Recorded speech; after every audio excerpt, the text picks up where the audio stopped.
किसी भी जाति में, सनातन धर्म की जितनी भी जातियां हैं, किसी भी जाति में जन्म लेना गौरव की बात है। भगवान सबके हैं, भगवान की कथा कहने का सुनने का सबको अधिकार है। जब सार्वजनिक रूप से कोई कथा होती है तो उसमें ब्राह्मण वक्ता व्यासासन पर बैठता है ताकि हर वर्ण के लोग उससे सुन सकें, कोई ऐतराज न करे। जावा में जो कुछ हुआ है बहुत गलत हुआ है। दोनों ही पक्ष उसमें हमारी दृष्टि से समान रूप से दोषी हैं, लेकिन उस घटना के हो जाने के बाद जिस तरह से उसका राजनीतिक उपयोग किया जा रहा है, हम समझते हैं वो और भी गलत है। इसलिए दो लोग पहले दोषी थे, अब ये तीसरे जो हैं वो भी दोषी हैं, ऐसा हमारा मानना है। हाँ ठीक है, किस बात का सम्मान?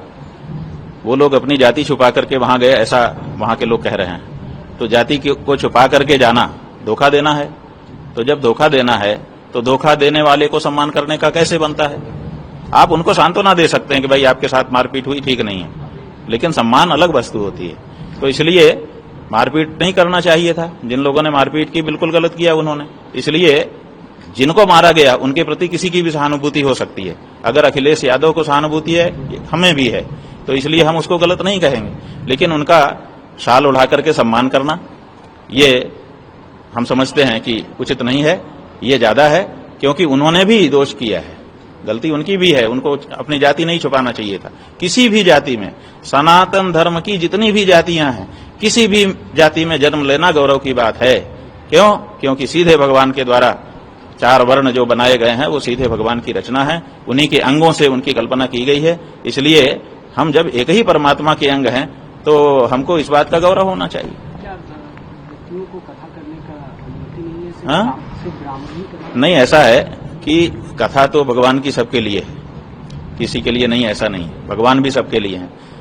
हर व्यक्ति अपने अपने घर में भगवान को बुलाता है, सबके घर में भगवान आते हैं। देखिए, जिसके घर में सोने का सिंहासन है ना, वो भी भगवान को बुलाता है, भगवान उसके घर में भी आते हैं। और जिसके घर में जगह ही नहीं है, दीवार में आला लगा करके उसी के आले में ला करके बैठा देता है, तो अनंत ब्रह्मांड नायक भगवान उसी आले में आके बैठ जाते हैं। इसलिए भगवान की तो कोई बात नहीं है।